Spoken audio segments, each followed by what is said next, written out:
After this, the king of the Ammonites died, and Hanun, his son, reigned in his place. And David said, I will deal loyally with Hanun, the son of Nahash, forgive me with these names here, and his father dealt loyally with me. So David sent by his servants to console him concerning his father, and David's servants came into the land of the Ammonites. But the princes of the Ammonites said to Hanun their lord, do you think because David has sent comforters to you that he is honoring your father? Has David not sent his servants to you to search the city and to spy it out and overthrow it? So Hanun took David's servants and shaved off half the beard of each and cut off their garments in the middle at their hips and sent them away. Other translations, yeah, that one. The garments at their buttocks and sent them away. Now, y'all are big kids. Do you guys know what a buttocks is, or do I need to explain it? It's a booty, right? It's booty cheeks, okay?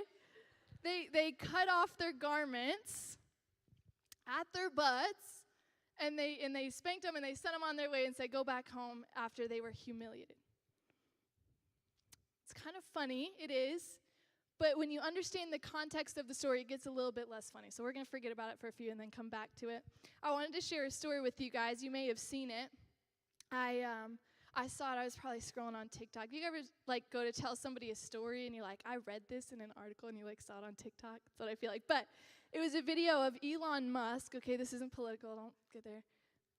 But he was starting this big event that he had. He brought in all kinds of millionaires, all these rich people, all these investors to this big event. They hyped it up for this new and innovative car, okay, that was indestructible, and it was futuristic, and nothing had ever been done like it before. And you could shoot a gun at it, and it would be bulletproof, right? It's this big car. You guys would know it as the Cybertruck today. I think it's ugly, too. What? Got some Cybertruck haters. What do you drive, like a Ford? Okay. I'm just sorry. Okay, hey, you distracted me. So he's at this big event, and they're hyping up the Cybertruck. This is indestructible. It's unlike anything that's ever been done before. To prove it to you, we're going to throw a metal ball at the window, and we're going to show you that nothing can penetrate through this armored glass on this car. So they threw it, and of course it shatters into a million pieces. And so Elon makes a joke. He's like, I think that you threw it too hard. Let's try the back window. And so this billionaire, he's one of the most influential people in the world, if not just the nation. They throw this metal ball at the back window, and that one shatters too. Okay. And it's funny because this event that has millions, if not billions of dollars probably riding on this big thing, this Cybertruck that nothing's ever been done before. Elon Musk at the time has a lot of credibility to his name, and this whole thing just backfires. It blows up in his face. I think it's hilarious. He probably did not. I'm sure people got fired, but he's humiliated. And I think it goes to show that no matter who you are, no matter what you've done, where you've been, no matter your achievements, nobody's invincible, right? Nobody's a superhero. Nobody's Superman. Let's just be real for a second. Say, I'm human too. Mistakes can happen. Luke chapter 17 and verse 1 says, it's impossible that offenses will not come, but woe to him through whom they come. So it's impossible for you to live your life and not get offended, right? Somebody says something, it offends you.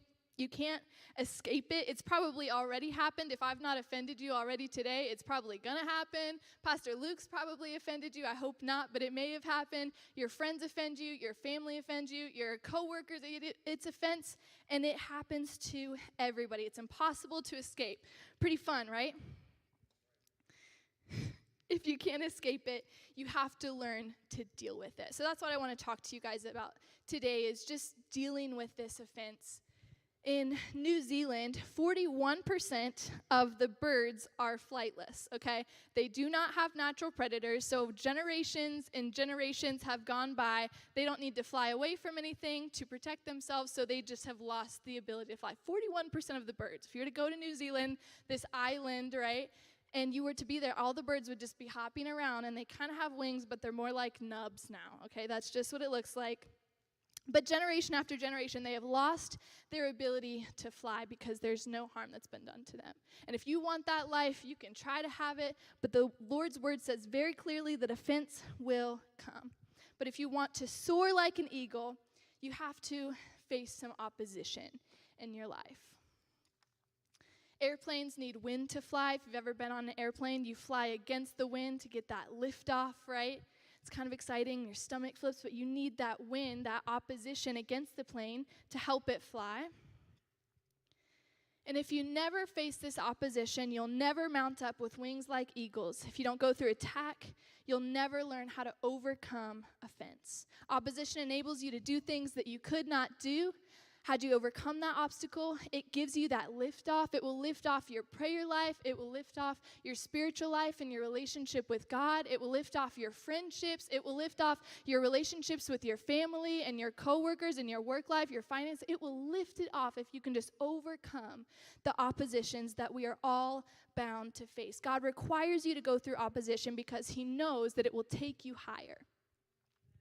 And some context behind that verse that we read in the very beginning in 2 Samuel, David was the king of Israel. His friend had died, and his friend's son had been, he's now the lord of this kingdom called the Ammonites. And he thinks this, my friend Nahash was always kind to me, right? He was always a good man. He did me loyally, so I'm going to do the same to him. I'm going to do this custom that they had in this time. We would kind of do something similar if maybe a ruler of another country had passed that we had relationship with. They sent somebody on their behalf to say, hey, my condolences to you. So King David, he's ruling over Israel, and he sends his two best warriors, his two bulkiest warriors, the warriors that have won them everything, that have got Israel to where they are. He sends these two people, and somewhere along the way, somebody gets in this king's ear, this young prince now become king. They get in his ear, and they say, do you really think that he'd send his two mightiest men to send their condolences, to show honor to you? No, they're sending these mighty warriors to come in and attack us, to take our land, right, to probably kill us. And they get in the king's ear, so when they get there, the two warriors were falsely accused. Even though they were sent by the king following orders, catch that. You can be doing all of the right things. You can be following in the path that God has for you, that the Lord has told you this is your path, and you can be following all the right path on the king's orders, but you can still face opposition, and we see that happening here. So they falsely accused them, and they humiliated them, ordering half their beard to be cut off, and for their skirts or their robes to be cut all the way up to their buttocks and expose their rear ends. They made them look like babies, and they sent them home humiliated. So you can talk about being offended, right? But this is real offense that's happening. When they shaved off their beards, what that was a symbol of is taking away their pride, taking away their strength, taking away their honor that they had as these mighty warriors. They sent them home as completely different people. They almost took their identity from them and sent them back home and said, go tell your king about this place that you've come to honor, right? I think if we were to look at other biblical characters, you have Shadrach, Meshach, and Abednego who were thrown into the fire. You've got Daniel who is thrown into the lion's den. That's real opposition. That's real attack, right? These guys are facing something different. It's not necessarily a physical attack, right? They're not dying, but they're humiliated. This is an emotional attack. This is an attack on who they are. And they sent them home like children. So if you're doing God's will in your life, if you're hanging around people that are doing God's will, I just want to tell you, you will get offended, and nobody is exempt from it. Isn't that beautiful? If you're serving on the parking team, I guarantee you've been serving and you're waving and you got the smile on your face. Maybe you're the person in the car. I'm not here to call anybody out. And they roll their eyes because they don't want to be there and they had all this traffic, right? Or you're coming in and these people are waving at you and then somebody rolls their eyes on the way in, or they brush you off and don't even act like you. Right? If you're serving in the Lord's house, you might get offended, okay? You might get offended by the people that you're serving. You might get offended by the leaders that you're there with. Welcome to life. People are going to hurt your feelings, right? So David hears what happened, and instead of having the whole city come in and see them humiliated when they returned home, he hears what happens and he says, go to Jericho. Jericho means, the translation is sweet place. Until their beards grow back, stay in the sweet place. I'm reminded of this covering that King David kind of has over them. He doesn't want the city to see them humiliated. He wants to kind of preserve that they've gone to do this good thing. And I'm reminded of the story of the prodigal son when he goes and he squanders everything he's been given. He's covered in muck and dirt, and he looks a mess, and he finally comes home running to his father's arms. And his father already has a robe ready for him, and he covers him up so the people around them can't see what he's been through. Aren't you thankful for a king, for a God that covers us? So he tells them to go to Jericho and stay sweet for a little while till you get fully clothed, till your beards grow back. Don't get mad. Don't get angry. Stay sweet for a little while. I know what they did was bad to you. I know that it hurt you. I know that they wronged you. And I know you feel like a completely different person than you were when you got sent out to do that thing. But go to Jericho. Everything's going to be okay. Go to the sweet place and let your beard grow back. It's going to be okay. Say to the person next to you, say, your beard's going to grow back. Sorry, girls. But David tells them, y'all added in something else too. What are you saying? They're ugly? Be nice. If you need to apologize, do now. No, but why is it so hard to stay sweet when we get offended, right? When somebody really wrongs us, when we really get humiliated, when something really bad happened to us. Why is it so hard to stay sweet, right? To turn the other cheek, if you will. No, I want to get mad. I want to kick somebody. I want to punch something. And I want to do some damage, right? It's hard to stay sweet. Why is that? But he tells them to Jericho as a warning. Instead of reacting out of hurt, he advised them not to retaliate because they're offended, but go to this place, let your beard grow back, get better, have patience in your healing process, and don't lash out in pain. And I love how the scriptures describe God. Of course, God is a God of love, right? He is a God, he is healer, right? He is he is healer, he is a kind God, right? Our Savior. But it also says this in Romans chapter 12 and verse 9. It says, vengeance is mine, says the Lord. Let God handle your justice, right? Let God handle your vengeance. Can I just say, God is also a God of justice and vengeance. He'll take care of that person. Nothing gets by without God knowing about it. And the scriptures say two things are God's. They are not ours, they are God's. And it's very clear on this. The first thing is vengeance is God, and the second thing is tithe is God's. Those things, you shouldn't touch them. They are not yours. They are God's to deal with, okay? God has put kind of a holy separateness to saying these are mine, these are not yours to touch. And vengeance is one of those things. He doesn't take it lightly. And if you'll just go to Jericho and stay sweet for a little while, your beard will grow back. Take time, clothe yourself, and then go back home. And if you're saying, well, what about vengeance? I haven't seen it. The scriptures say that vengeance is mine. They are God's.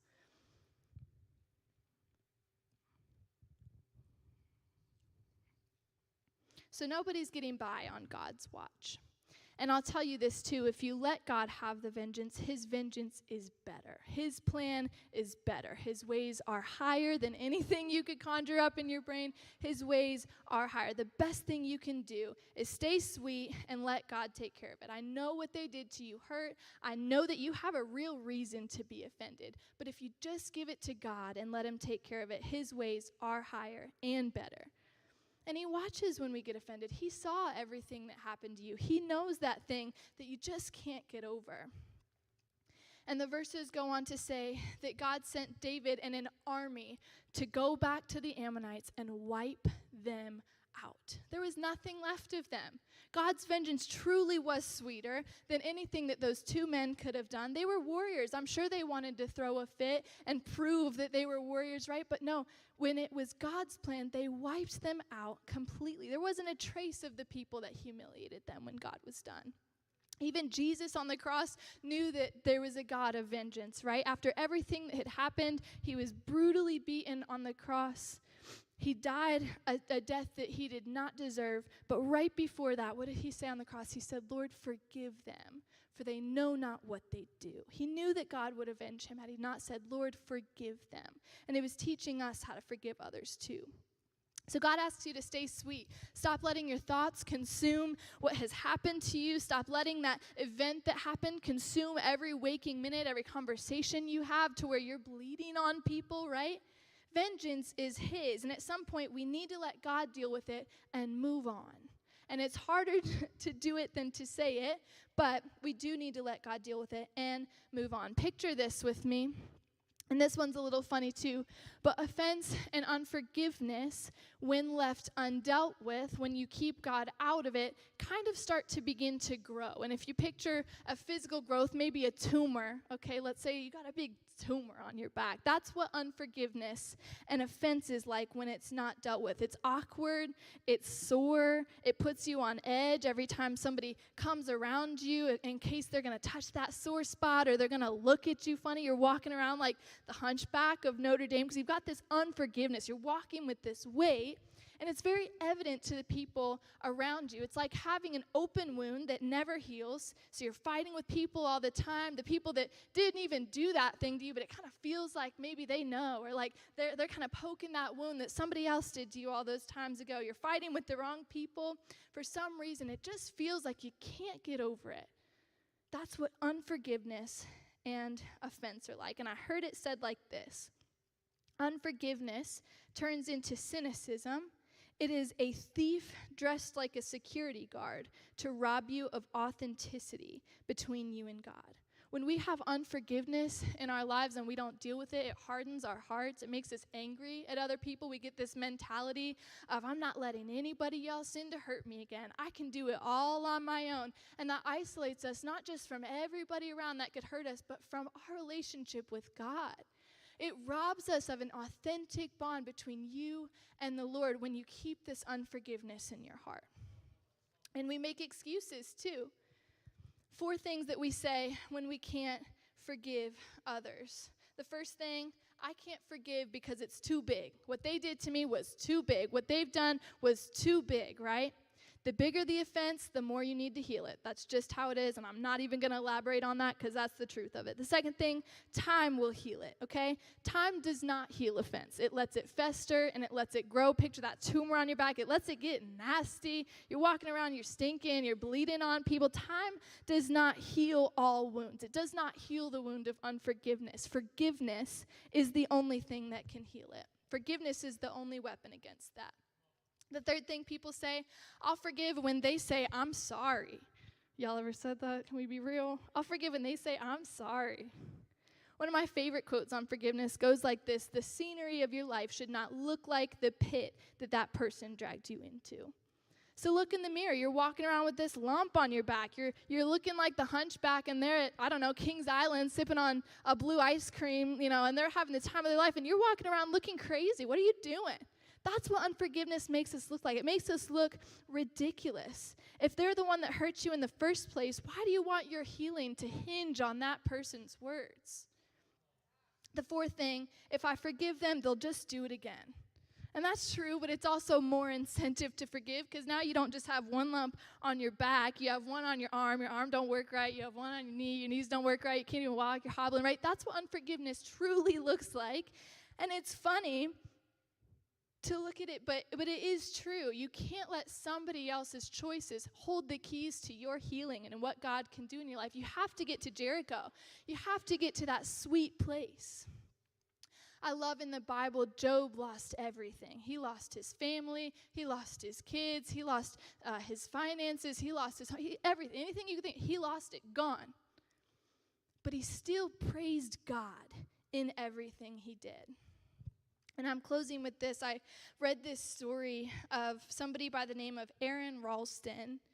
If you've seen the film 127 Hours, it's fairly popular. It's about him. And he's this hiker, this climber, and he gets trapped in a canyon, right? At some point along his journey, there's a boulder that kind of falls on part of his arm, and he's completely trapped. For 5 days, 127 hours, he has no help, no food, no water, and he made a choice that he wasn't going to die there. 5 days of that, he was stuck. But he made a choice that he wasn't going to die there. And this is a little bit gross, but bear with me. Using a dull multi-tool, he actually severed his own forearm to escape. And then he rappelled down a 65-foot drop and hiked 6 miles before being rescued. That's a hard time, right?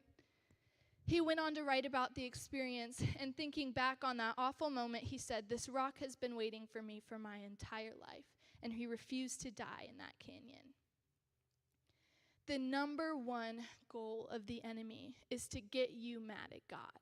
It's to separate you from God, and he's been working his entire life to distract you from the goodness of God, for the path that God has for you. And he loves to use offense to do it. He loves to get us mad at God. He loves to get us mad at the people around us. He loves to get us mad at ourselves. So we've all got this hurt that we've experienced. We've all been at this point where we're bleeding and we've got this boulder on our arm, right? We've all got that tumor. We've all been humiliated. Can we just be real in church for a second? I hate that there's this idea sometimes in church that we have to have it all together. We've all been there. We've all been bleeding. We've all been stuck. We've all got family wounds, and you're not alone in that, but you can't lie down in this self-pity and die either. You have to find this point in your life where you have to call out the unforgiveness and say, this offense has been waiting its entire life to get me. This offense has been waiting its entire life to be right here between a rock and a hard place in me, but I'm not going to let pain rewrite my future. Acts 14 and verse 22 says we must go through many tribulations to enter the kingdom of God. See, you're going to get there, but not without tribulation in your life, not without that boulder. You've got to cut yourself off and keep moving. John 16 and verse 33 says, I've told you these things so that in me you may have peace. In this world you will have trouble, but take heart, I have overcome the world. We're all going through it, but sometimes you just got to make that drop and decide to keep going, that 65-foot drop, and say, I'm going to keep going. Proverbs 24 and verse 10 says, if you falter in a time of trouble, how small is your strength. I love that verse. Do not quit. If you falter in a time of trouble, how small is your strength? Notice how it says there, not how small is the strength of the person that hurt you, but if you falter in a time of trouble, how small is your strength? You've still got 6 miles to go. I know it hurts. I know you're bleeding. I know you've not eaten. I know you're weak, but you've got 6 miles to go. And at some point, if you quit, it's your strength that's small. Stop blaming everybody else for your problems, for your tumors. You have the key to surgery right here. You have an entire book about generations of people who have been hurt by others, an entire book about somebody who was wronged worse than anybody I could imagine, and his name was Jesus. And the Lord wrote about the key to forgiveness, the key to that boulder that's got you stuck, and it's forgiveness. If you're facing unforgiveness, it's really cool. Just remove the N and start forgiving people. That's what this entire book is about, how he's forgiven you and how he's forgiven me. And we need to extend that forgiveness toward others to escape this pain that we're in. Without it, we will be trapped. So stay sweet and go to Jericho. People are going to hate you in life. People are going to hurt you. People will do you wrong. Don't get angry. Don't get bitter. Don't get mad. Don't get mean. Go to Jericho. If you stay sweet, watch God avenge you. Watch how God will bless you. Watch how God will double your portion so much where you have so much blessing in your life, you have no clue what to do with it than to pour out to other people and bless others. When you do the right thing, it will be the hardest thing you've ever done. I love when we talk about forgiveness in sermons. It's always so uplifting, but I feel like they always leave out the part that forgiveness is one of the hardest things you'll ever do too. Sometimes it truly feels like cutting a piece of yourself off to forgive those other people that truly wronged you. But it's the opposition that brings the revelation, and I'm so thankful that even though the pain is real, even though it really happened, the blessing on the other side of that pain is also real. When it has its claws in you deep, forgiveness is the only thing that will bring blessing in your life. So I don't know what that person said to you. I don't know who's talked down to you. I don't know that situation that you've been thinking of the entire time I've been saying this. But I do know what the Bible says, and it says joy comes in the morning. Can we do something together? Can we just get out of our seats and just give God a little bit of joy? It's going to feel weird. It's going to feel awkward, but can we give him a shout of praise? Because at some point, he's the only person that can get you out of this place. At some point, you have to sit there when your back's against the wall and say, God, I'm not going to let this get me down. I'm not going to let this situation turn my life around. I'm not going to let it rewrite my story. God, I give you the opportunity to heal my heart, and that's through forgiveness. The opposition is lifting you higher. And stay standing with me, if you will. Because it's opposition that brings the revelation. The enemy wants you mad at God, mad at others, and mad at yourself, and he wants you to quit. But we need a group of young people that are truly willing to say, God, I'm not going to quit. I'm not going to give up. I know I've been hurt, but I know that you can use me through that. Lord, I know when I get to heaven, you're going to wipe every tear from my eye. And I want to hear those words, well done, good and faithful servant. And I know that that takes me right now in this room, Lord, saying, I forgive them. And I don't want to, but I'm not going to throw in the towel. And it hurts, and it's unimaginable what was done to me. But I'm not going to give up now. In Matthew, Peter asked Jesus how many times he should forgive the people that wronged us, that wronged him. And Jesus says, forgive them 70 times 7. You don't need to do the math because it's not about keeping score, it's about losing count. When people wrong me, I want to be reminded 70 times 7. God, they did it again, 70 times 7. But God, this feeling is coming back up again. I thought I forgave them, but maybe I didn't. I don't know if I can get 70 times 7. 70 times 7. That's a calling in the Bible, in that story. It's 70 times 7. It's not just for them, it's for you. 70 times 7 for that person that hurt you, for that situation that's causing you hurt. 70 times 7. I'm not here to call people out. I do hear people say sometimes, I feel like the Lord's calling me to this. And fill in the blank there. I feel like the Lord's calling me to take a step back from church. I feel like the Lord's pushing me in the direction to take a step back from serving because this happened and I don't like this person on the team. I'm not trying to call anybody out. I'm not trying to say God didn't call you to something you said he did. But what I am saying is when I read my Bible, when I read what he has called us to, it's not to take a step back, it's to take a step forward, and the only way to do that is forgiveness. 70 times 7.